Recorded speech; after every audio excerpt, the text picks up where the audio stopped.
Et nous allons commencer à partir du verset 12. Et jusqu'au 23. Écoutez la parole de Dieu. La parole de Dieu, c'est une parole qui est forte. C'est une parole qui est lourde. C'est une parole vivante. Il faut écouter et puis tu saisis. Pas venir à l'église pour rien. Un élève qui ne fait pas papier, il voit les sages. Parce que ne pas laisser tout le monde regarder. La parole de Dieu est vivante. Yes, papa. Amen. Alléluia. Colossiens 1, verset 12. Rendez grâce au Père qui vous a rendu capable d'avoir part à l'héritage des saints à la lumière. 13. Qui nous a délivrés de la puissance des ténèbres et nous a transportés dans le royaume du Fils de son amour. 14. En qui nous avons la rédemption, la rémission des péchés. Yes, papa. Rapidement.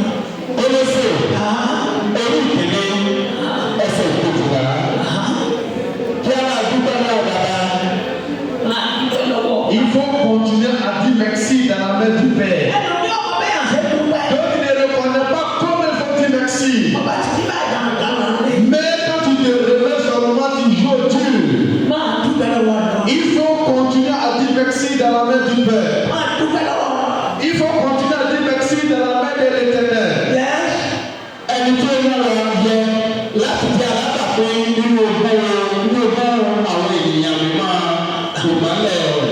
Et si Dieu est l'unité avec l'Éternel, en Jésus-Christ, et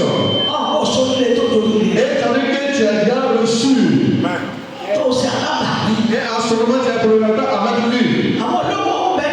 Et il y a les hommes riches qui sont en vie. Et en ce moment, on va avec l'Éternel. Arrivé à mon nom béni, Goro. Arrivé comme au diable, papi, Les bonheurs pour aller au paradis. arrivé comme au Yahweh, au bonheur qu'il est aussi, il te abandonne. Parce qu'ils ne sont pas des temps. Il te arrivé au Nia, Ils ne Coco. sont pas considérés liés. Il te arrivé au Parlement, C'est pour dormir dans ton lit dans la même vie. arrivé à Clément, son, il nous l'a, il nous pousse. Ils sont des temps pour donner Dieu. Arrivé, moi, non, il y a Coco là qui se donne. Les gens qui aiment Dieu. Et ton frère en donne. Mais il y a l'église, Avant nous, il n'a pas le temps de Dieu. il te arrivé au Nia, Coco, Il fondant. a le temps pour dormir. Arrivé, moi, Nia, Coco, là, Clément, son. Le temps pour reposer. Arrivé, moi, Nia, Coco, là, Clément, Sini. Il ne fait pas n'importe comment. Arrivé, amour, dis-le, Il ne s'est pas dit que tout ce qu'il a train de faire, c'est une malédiction pour lui. Parce que tu n'as pas de temps dans ton créateur.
là.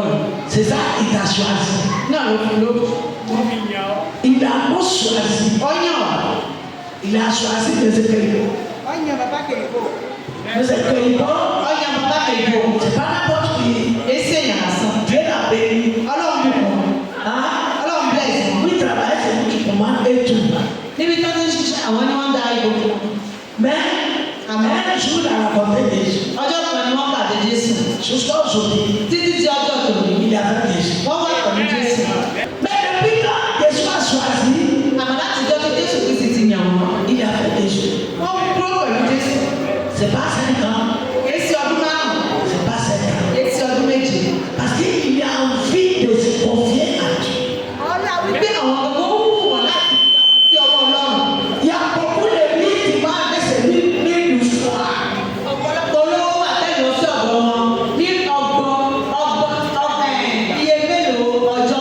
Il n'est pas prêt. C'est l'argent, il adore. L'argent, c'est que tu vas laisser un jour. Quelqu'un qui n'a pas travaillé comme toi, il va bouffer toi. Ta maison, c'est qui t'a construit. Les gens qui n'ont pas pu se considérer dessus, ils vont pas casser les liens. Où tu vas là, tu n'as pas pu parler. Il parle où tu vas.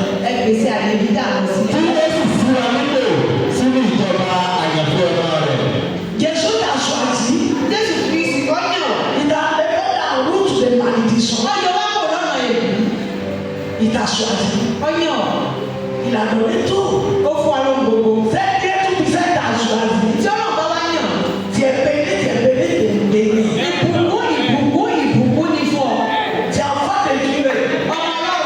Tu vas rester avec lui. Pour toujours. Pour toujours. Titi life. Yes.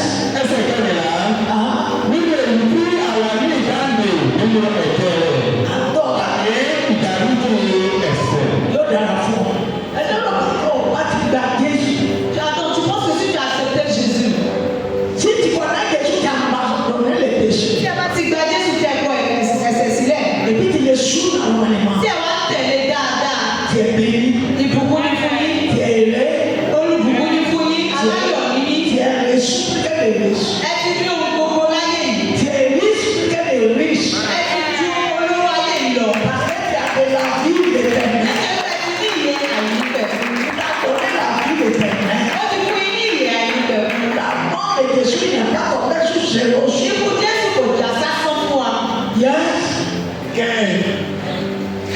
Il est l'image du Dieu invisible, le premier de toute la création.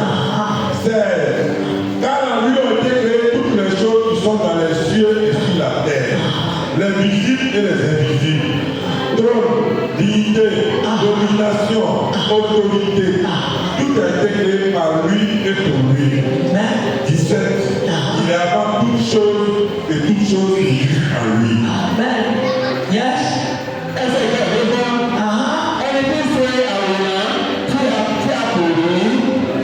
Tu ne travailles Jésus, mais tu vois son travail. Yes. C'est lui qui est le premier enfant de tout du monde. Il n'y a pas quelqu'un qui est derrière. Devant lui. C'est lui. C'est lui qui est le premier fils de Dieu. Si Jésus t'a choisi de bénir, tu n'es pas mal venu sur la terre. Tu as la chance, grande chance.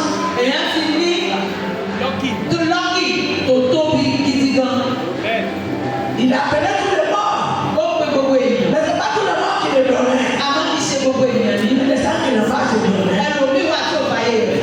What is this affaire?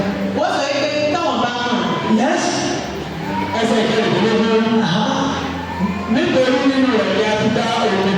C'est Christ. Amen. On a fait tout. Qui Ce qui tu n'as pas vu. Àti èsì àrùn. Tu fais tout. Gbogbo ẹ̀ bàbá mi Jésù. Yes. C'est lui qui a la clé. Òun ní kọ́kọ́rọ́. C'est lui qui a la porte. Òun ní ilẹ̀kùn. C'est lui qui va juger du monde. Òun ní ọ̀dà gbogbo ayé lẹ́jọ́. Quelqu'un qui va aller en enfer.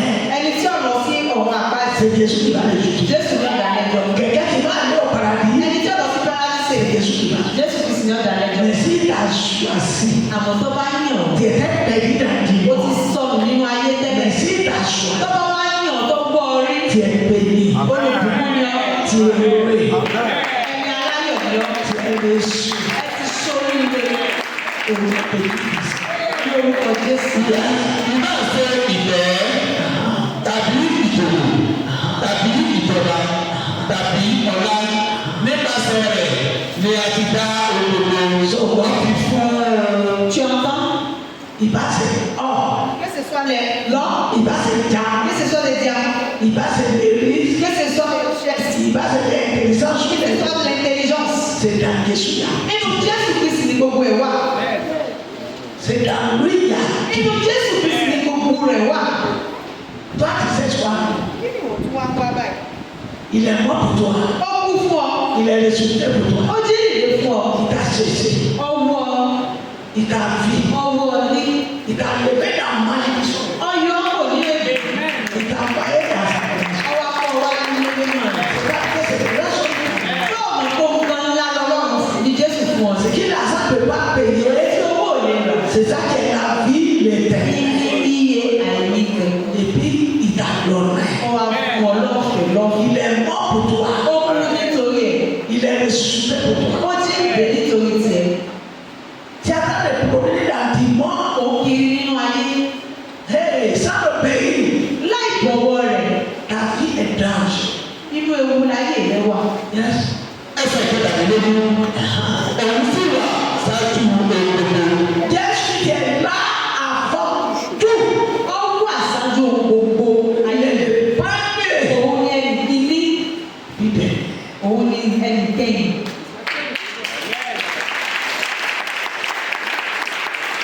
Il est le beginning and the end. Òun ni ìbẹ̀rẹ̀ òun ló pin. Il est le beginning and the end. Tẹ̀tẹ̀bí ẹ̀fẹ́. Il est le beginning and the end. Tẹ̀tẹ̀bí ẹ̀fẹ́. Sa parole est vivante. Ọ̀rọ̀ rẹ̀ yẹ. Lui aussi, il est vivant. Òun náà yẹ. Il est là. Ó wà. Du coup, il y a deux ou trois qui parlent de moi. Wọ́n níbi tí méjì mẹ́ta bá ti sọ̀rọ̀. Je suis avec vous. Òun ti wà pẹ̀lú wa. Moi, c'est confiance. Ọmọ ní ìgbàgbọ́. Et la parole. Èmi náà ní ìgbàgbọ́ tó wà láàrin wa. Dit que je suis la parole. Bẹ́ẹ̀ wà láàrin wa. Moi, de moi, la parole. Bẹ́ẹ̀ wà láàrin wa. Il est vivant, la parole. Ayé wa làyè ó wà láàrin wa. Amen. Yes. 18. Il est la tête du corps de l'Église. Yes. àti nínú rẹ̀ ni gbogbo dúró ṣọ̀kan. C'est dans lui tout est devenu. Nínú rẹ̀ ní gbogbo ayé ó sì ọ̀kan. Qui peut laisser les mains? Ta ló lè dúró níwájú rẹ̀? Qui? Ta ni? Qui peut faire ce qu'il a fait? Ta ló lè ṣe tí Jésù ṣe? Il est venu dans le mort. Ọwọ́ sínú ayé Il n'est pas venu par l'adultère. ọ̀wà nípa àgbèrè. Il n'est pas venu pour faire enfant. Ọ̀wà láti wá bímọ sáyé. Il n'est pas venu pour marier. Ọ̀wà láti wá ṣègbéyàwó. Il est venu à cause de 10 morts à côté. Ó wá nítorí ayé yìí nítorí Mais si on n'a pas donné ta vie à lui, tó bá fáyé rẹ̀ fún. mes frères, mes sœurs, Arákùnrin arábìnrin. la dernière quand tu vas arriver devant lui, Ní ìkẹyìn tí ó bá déwájú rẹ̀. tu vas dire c'est ça. Wàá sọ pé tó bá hàn sí. C'est là donc ta vie à lui. Nítorí náà báyìí lọ́wọ́lọ́wọ́ báyìí fáyé rẹ̀ fún Jésù. Yes, papa. 18. Ah, Il est la tête du corps de l'Église. Il est le commencement. Le premier dans les morts. il est venu à terre. Appelle en tout le premier. Mais, 19. ah, Car Dieu a voulu que toute plénitude habitant en lui. 20.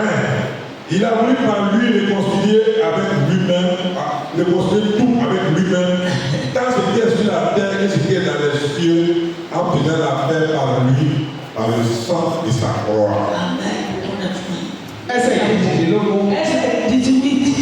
òun sì jẹ́ orí fún ara Jésus est la sur le corps. Èyí nìní ìjọ. Voilà. Quand on est à l'église aujourd'hui, Táwa ní chọ́ọ̀chì lónìí. qui est notre tête? Táwa ní orí wa báyìí. C'est Jésus. Jésù Kristi ni. C'est lui. Jésù ni. C'est lui. Jésù ni. Si la présidente est ici Tí aujourd'hui, pírẹ́sìdọ̀tì bá wà nílẹ̀ ayé mi. c'est Jésus. Jésù Kristi ló lórí. On ne peut pas dire comme ministre. Àlejò tó tó gbé mínísítà kan wà. On peut dire que nous est parmi nous. Àbí jẹ́ni àkọ́bẹ̀ wà ó wà láàrin wa. Le ministre est parmi nous. Àbí mínísítà wà láàrin wa. Le président est parmi nous. Àbí pírẹ́sìdọ̀tì kan wà láàrin wa. On dit qu'on va dire c'est lui qui est. Àwọn àgbọ̀ yìí pírẹ́sìdọ̀tì C'est yẹn. Jésus qui est la tête. Jésù Kristi ló lórí ìjọ. C'est lui. Òun ni. Yes.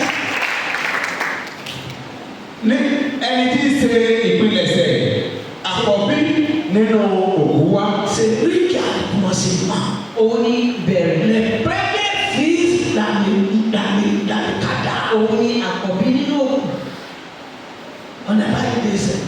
Àlùdé kejì. Il n'y a pas des Kò ailes. sí lè kejì títí dìsìn. Il te dit c'est maman tout est ici. Bí wọ́n bá òkú bọ́yá màmá mi, o ti mú òfò. L'homme même doit réfléchir. Ó yẹ kí èèyàn lè mọ òwò orí wò. Il est mort 3 jours de ressuscité. Ó kú ọjọ́ kẹta, ó jí ìdè. Il est remarquable. Ó padà sókè. Sa parole est vivante. Ara rẹ̀ yé. On appelle, il ne répond À pas. ń pè é, ó dáhùn. Il est là. Á wà. Il n'est pas parmi la mort. Kò sí. Jésus n'est pas, il n'est pas parmi la mort. Jésù ò sí láàrin wo. Jésus n'est pas parmi la mort. Jésù ò wà láàrin wo. Beaucoup d'envoyés, Ọ̀pọ̀lọpọ̀ ìránṣẹ́. il est parmi la mort. Wọ́n bẹ láàrin wo. Mais Jésus n'est pas. Àmọ́ Jésù kò sí láàrin wo. Non, non, non. Rárá. Il est vivant. Jésù Kristi yé. Yes. Pé nínú ohun gbogbo kí òun tó lè ní ipò tí ó ga jùlọ. On nous propose. En toute chose, C'est lui qui a la place de passer et tout. c'est lui òun ni ó wà ní àyè gbogbo ẹ̀. Les gens qui sont venus avant Jésus, Gbogbo àwọn tí wọ́n wá ń ṣáájú Jésù avec ceux qui sont venus après Jésus, àti àwọn tó wá lẹ́yìn Jésù. c'est Jésus qui est devant. Jésù Kristi ni olórí gbogbo wọn. C'est lui qui est devant. Òun ni iwájú. C'est lui qui est Òun devant. lẹ́wọ̀n ní Il n'y a pas autre personne kò que sẹ́lò mìíràn. Donne la vie à Jésus. Ẹ fọyín yín fún Jésù. Pardon mon frère. Ẹ jọ arákùnrin. Mes frères. Arábìnrin rẹ̀. Je ne veux pas que la mort de Jésus sera zéro. Àfẹ̀bí ikú Jésù Kristi kọjá sásán nínú ayé wa. Si la mort de Jésus est zéro sur toi, Tí ikú Jésù Kristi bá já sásán nínú c'est ayé que wa. tu vas aller en enfer. Wà á lọ sọ̀rọ̀ àgbáyé. Mais si la mort de Jésus, Àmọ́ tí ikú Jésù s'il il a massé sur toi, tó bá rìn lórí rẹ̀. tu vas laisser avec lui. Wà á dúró pẹ̀lú Et rẹ̀. c'est là, vivre à ça. Wà á dé títí láéláé. Yes. Ẹsẹ̀ ìkọkàndínlógún. Nítorí nínú bàbá ni pé kí ẹkùn gbogbo lè máa gbé inú rẹ̀. Il a construit une maison. Ọkọ̀ ilé. C'est pas une maison, c'est qu'on a construit. Kése ilé táwa kọ́ yìí o. Il dit la place est grande. Wọ́n ní àyè yẹn ó tóbi. Il est grand. Ó tóbi gan. Mais il fait que tout le monde a ressuscité. Ọ̀dà wípé kí gbogbo ọ yè. Tout le monde a ressuscité. Kí gbogbo wa. Dans Jésus. Kí gbogbo wa ká sórí Tout nínú le monde Jésù. a accepté Kí Jésus. gbogbo wa ká gba Jésù. Pourquoi nous tous on sera avec lui? Kẹ́lẹ́ bá wà pẹ̀lú rẹ̀. Et l'homme de péché n'est pas Israël. Àmọ́ ẹlẹ́ṣẹ̀ kò lè gbà pé. Tu n'es pas présenté sa mort. Ó di Tu n'es ikú. pas reconnaissant. Ọ̀gbọ́n ikú rẹ̀. Il dit tu n'es pas place avec lui. Ajẹ́ pé kò sáyè lọ́dọ̀ rẹ̀. Faut le reconnaître. Ẹ jẹ́ ká dá a. C'était lui. Ká gbà á. À partir d'aujourd'hui. Láti òní lọ. Pas lui du temps. Ẹ mọ́ fà yìí C'est sílẹ̀. pas dire après. Ẹ mọ́ sọ pé tó bá dọ̀la. Faut pas dire Ẹ après. mọ́ sọ pé tó bá yá. Tu es transé sur la terre. Àlejò ni ọ́ lórí ìlànà yìí. Tu es transé sur la terre. Àlejò ni ọ́. Dieu t'a envoyé sur la terre. Ọlọ́run wá sí orí ìlànà yìí. Tu as rendez-vous avec Dieu. Ó ní rendez-vous pẹ̀lú Ọlọ́run. Rendez-vous de la mort. Rendez-vous ikú. Rendez-vous de la mort. Rendez-vous ikú. L'argent n'est pas payé. Owó ò lè sàn. Si l'argent peut payer la mort, Tó bá dé pé owó bá lè la ikú. c'est peut-être que les plans n'étaient pas. Àwọn èbú ọ̀bà tí wọ́n kú. L'argent ne peut pas payer la mort. Owó ò lè la ikú. Président ne peut pas payer la mort. President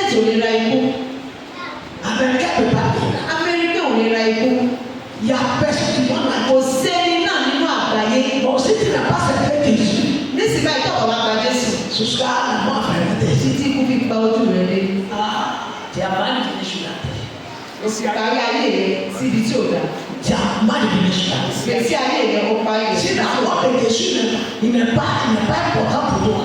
Tí ikú Jésù Kristi kò bá jẹ́ tó wúwo nínú ayé rẹ̀. Bàtà kọ́ àfẹ́ Jésù. Ó wà pẹ̀lú Jésù Kristi. Tí ẹ ti sáfù. Ọ̀faramọ́ Jésù kò ti Mo tẹ sọ àsìtò àná. ó ti yan ara rẹ̀. ẹ̀sìn ogun àti nípasẹ̀ rẹ̀ la bá ògbógbò làjà. Nípasẹ̀ Jésù Kristi. À travers Jésus-Christ, C'est ça on a eu la paix. la vie àlàáfíà. Adam Eva. Adam et Ève, Ils sont envoyés la mort. àwọn ni wọ́n mú ikú wá. C'est Jésus qui a envoyé la vie. Jésù ló mú iye àìnípẹ̀kún wá. Yes.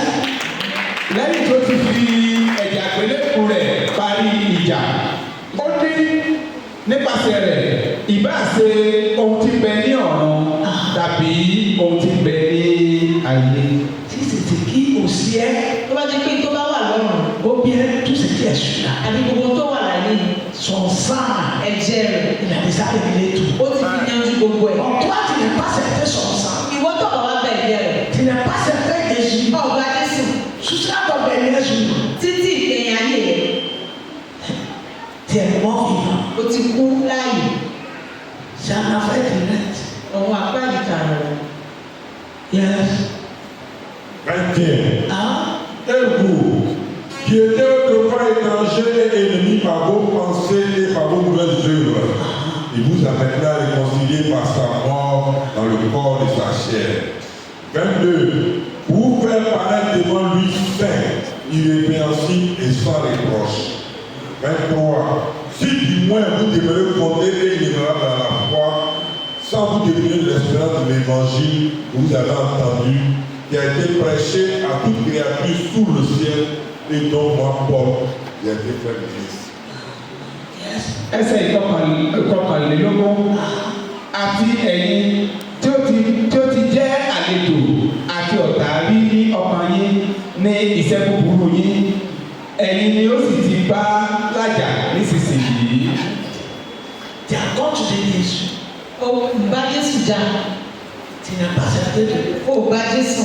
Mais il est venu mourir pour toi. Ó wá kú fún ọ, Il a parlé de guerre. ó ti làjà báyìí, Il a versé son sang. ó ti ta ẹ̀jẹ̀ rẹ̀. Il est certain de la mort. Ọgbà ikú, Quelqu'un qui commande la mort. ẹni tí ń pàṣẹ fún ikú. Il est certain que la mort Ó wá gbà pé kíkọ́ pa òun à cause de toi. nítorí ìwọ Et puis tu ne confiances pas. àti èmi. Àtún àgbàgbọ́, Tu ne crois pas. àgbàgbọ́, Tu n'es pas certain de lui. àgbà. Quelqu'un qui n'a pas mort pour toi. Ẹni tí ò kú fún ọ, Il c'est lui qui est ton père. ọwọ́ náà ò ní bàbá rẹ̀. Tu as perdu. Ó ti mú òkú báyìí. Sans être à passer d'aujourd'hui. Yí padà láti òní lọ. Passe par Jésus pour donner Dieu. Gba ọ̀nà Jésù láti mọ̀ ní Ọlọ́run. Certain lui. Gbà á, Faut le croire. gbà á gbọ́. C'est lui qui demande pardon.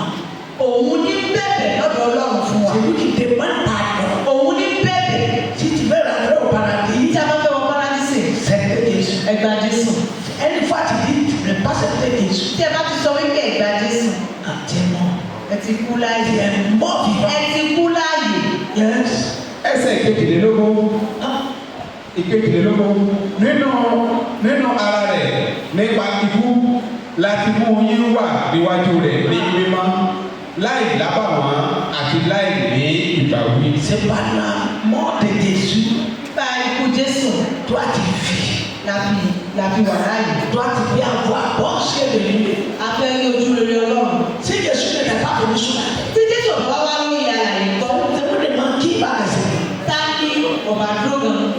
Est-ce que Timon même sera? Tí ayé ìjẹ yóò tún mọ̀ wà láyé, á tún wà láyé ìbẹ̀. Timon sera devenu Ayé yóò ti parẹ́. sera devenu poutre. Ayé yóò ti parẹ́, yóò ti dàtíkè. C'est parce que Jésus est venu. Ọlọ́run wípé Jésù Kristi wá sáyé Il est mort ó kú pour demander pardon à láti bẹ̀bẹ̀ lọ́dọ̀ Ọlọ́run à cause de toi et moi. nítorí tiẹ̀ àti tèmi. Ensuite, toi tu dis que tu vas, non, c'est pas lui. Tí wọ́n bá wá sọ pé ọ̀rọ̀ kọ́ Les papas de ton papa, il a déjà dit ça. bàbá rẹ ti rí bẹ́ẹ̀. Mais aujourd'hui, ils sont en Wọ́n bẹ nínú iná certainement. ẹgbàá láwùrọ̀ yìí. Yes. ẹsẹ̀ ìkẹtàlélógún ẹ̀yin tí ó dúró nínú ìgbàgbọ́ tí ń fi ẹsẹ̀ múlẹ̀ tí ó sì dúró ṣinṣin tí ẹ kò fi yẹsẹ̀ kúrò nínú ìrètí ìyìnrere tí ẹ ti gbọ́. tó a kéré sẹ́dá kí a yẹ ìwọ tó dúró ti Ọlọ́run. wọ́n bẹ́ẹ̀ tún tẹ̀. wọ́n bú ọ. tẹ̀ tó sùn dà. ó sì wà pẹ̀lú Jésù. àfa nígbà tí wọ́n sẹ́yìn. ọ̀yàwó rẹ̀ pọ̀ sí i. akọ́tẹ̀ Jésù. nítorí Jésù. tiẹ̀ bẹ́ẹ̀ nù. ìbùkún ni fún ọ. tiẹ̀ bẹ́ẹ̀ nù. ìbùkún ni fún ọ. tiẹ̀ bẹ́ẹ̀ nù. ìbùkún ni fún ọ. tiẹ̀ bẹ́ẹ̀ nù. ìbùkún ni fún ọ. tí a bẹ́ Jésù. tí o bá wà pẹ̀lú Jésù. tiẹ̀ bẹ́ẹ̀ nù. ìbùkún ni fún ọ. àmín. ọmọ nígbà lẹ́sẹ̀. tí ọmọ rẹ bá kọ̀ ọ́ sílẹ̀. akọ́tẹ̀ Jésù. nítorí Jésù. tiẹ̀ bẹ́ẹ̀ nù. ìbùkún ni fún ọ. tiẹ̀ bẹ́ẹ̀ nù. ìbùkún ni fún ọ. tiẹ̀ ní sùpè. o ti jí dìde wọ́n kà fún ọ. ní ìgbàgbọ́. bí Jésù. ní Jésù. ti sẹ́dá yìí àṣà rẹ̀. wà gbé ayé àìnípẹ̀kun avec la paix. pẹ̀lú àlàáfíà la joie. ayọ̀. Yes. èyí tí a sì ti wàásù rẹ̀ nínú ẹ̀dá tí bẹ ní abẹ́ ẹsẹ̀ orúkọ kiri mọ́ ń sọ. èyí tí a sì ti wàásù rẹ̀ nínú ẹ̀dá tí bẹ ní abẹ́ ọ̀run èyí tí èmi Pọ́ọ̀lù ṣe ìránṣẹ́ fún. Tous les mondes entiers sont atteints Jésus. gbogbo ayé ló de Jésù. Il n'y a pas quelqu'un qui n'aime pas le prophète que kò Jésus. sí ẹni tí ò gbà pé Jésù. L'histoire de Jésus n'est pas mensonge. pé Les paroles de Jésus, ìṣòro Jésù pé ìtàn Jésù kì í ṣe irọ́. moi c'est que c'est la vérité. gbogbo èèyàn lọ́wọ́ wípé ọ̀rọ̀ Jésù òtítọ́ ni. Pour finir sur la terre, c'est la vérité. wíwá ìsàyè òtítọ́ ni. Pour mourir pour les péchés, c'est la ikú vérité. rẹ̀ fún ẹ̀ṣẹ̀ wa òtítọ́ ni. Pour partir, c'est la vérité. láti lọ òtítọ́ ni. Comme son parent, elle est souffrée. nígbà tí ọ̀rọ̀ rẹ̀ ó wà láàyè. Donc il faut les courage, ẹjẹ́ àgbàgbọ́. il faut les suivre. ẹjẹ́ àtẹ̀lé. Tu béniras ìbùkún ni fún wa. sur la terre, lórí àlàyé. tu béniras aussi. ìbùkún ni fún wa lóde ọ̀rọ̀. Amen. Il y a de la foi. Voilà, il dit non. Faut pas il suivre. faut plus jouer au dû. Faut pas suivre. arrête de jouer au dû. Faut pas suivre. Le verset 9 à 12. Le 9 à 12. 9. Honore l'Éternel avec tes biens et avec les prémices de tout ton revenu. 10. Alors tes greniers seront remplis d'abondance et tes cubes récolteront de blé. 11. Mon fils, ne méprise pas la correction de l'Éternel et ne te fais point de ses châtiments. 12. Car l'Éternel châtie celui qui l'aime comme un père l'enfant qu'il chérit. ìwé òwe orí kẹta ẹsẹ̀ ìkẹsàn-án fi ohun ìní rẹ̀ bọ̀ fún Olúwa.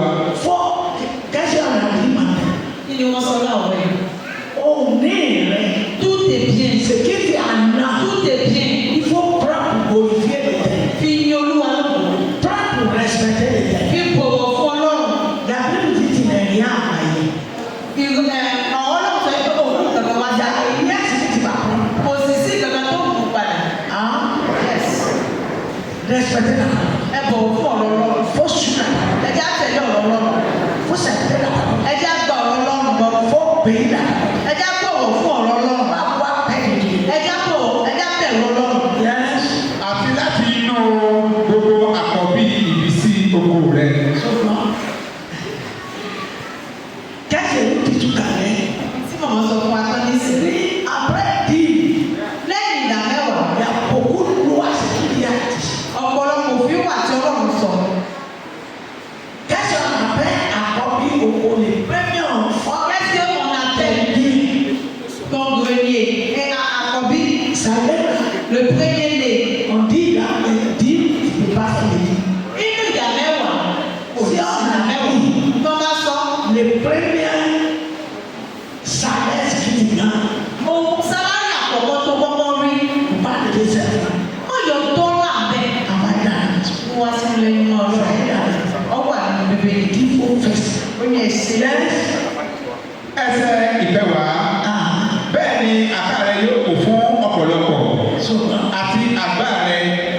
kò fún ọtí wáìnì títún.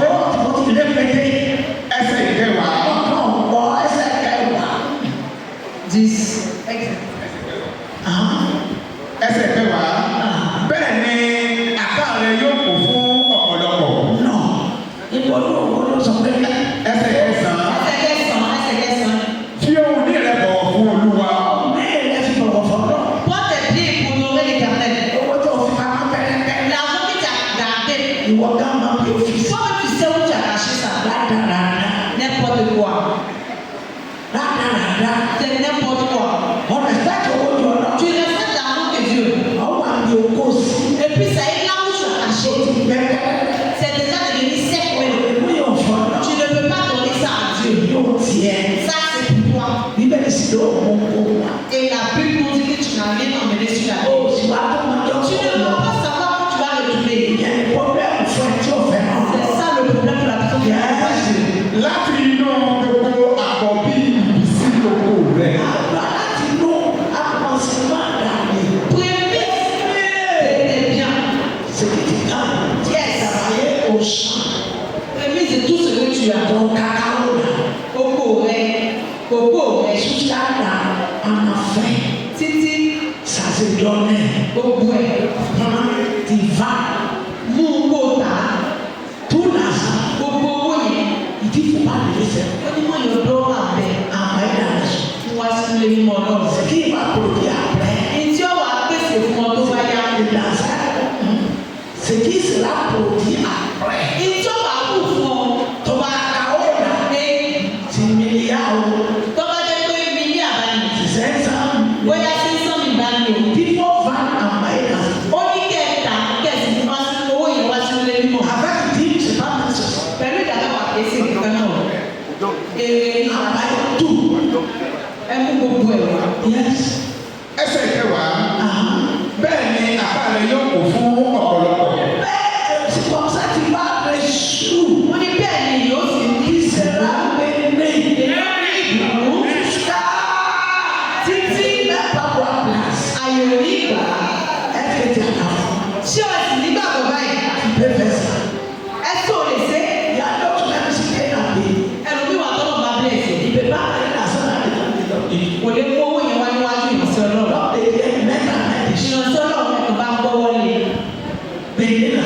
Ẹ bẹ̀rẹ̀ sí owó yìí. On va mettre en train comme les vents. Ẹ má jẹ́ kó owó yìí kọ́ fẹ́ lọ bí atẹ́gùn. Au nom de Dieu aussi, il va dire foi. Ìrìnsẹ̀ ọlọ́run ò fẹ́ lè sọ fún mi pé ń wá. Il ne peut pas. Kò lè sọ. Parce que tu vas le prendre. Un volet. Sínú ìwọ lọ́wọ́ ìwọ̀n bí olè.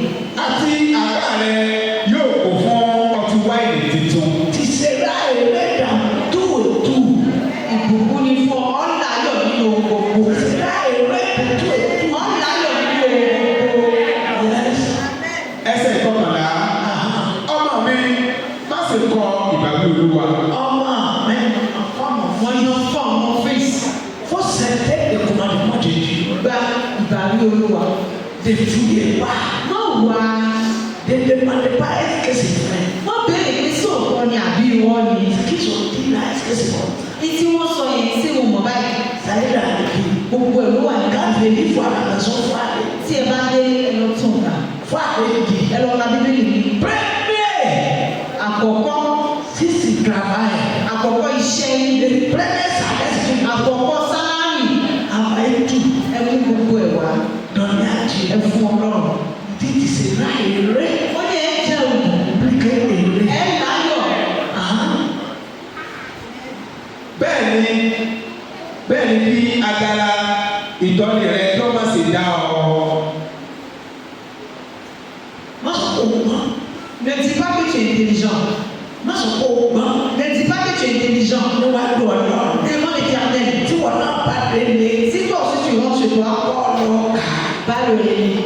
Ìwé òwe. Le livre de Proverbes. Lọ kà. Va relire. Oníkẹta. Chapitre Ẹsẹ̀ 3, ìkẹsàn. verset 9. Títí dé kejìlá. Jusqu'à 12. Lọ gbé ní bébí. Va prendre ta Bible. Kọ́ lọ kà. Tu vas lire. Àti lówó tó mọ̀ gbẹ̀gbẹ̀gbẹ̀. Quand tu vois l'argent, tu commences à trembler. Ẹ má ṣe Ọlọ́run. Marchons sur la voie de l'Éternel. Láti máa ṣe pásítọ̀ àwùjọ àtẹ̀lé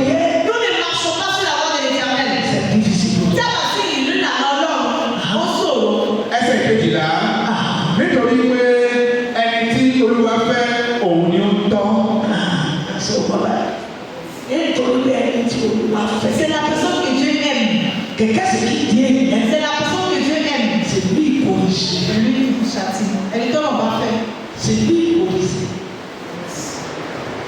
Il t'aime. C'est là qu'il dit fais ça.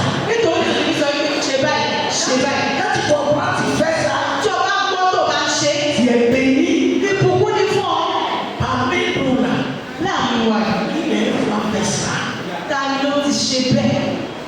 Qui? Tani. Mon argent. Au bout, prenez mon salaire. Salaire, prenez moi. Salaire, au soutien.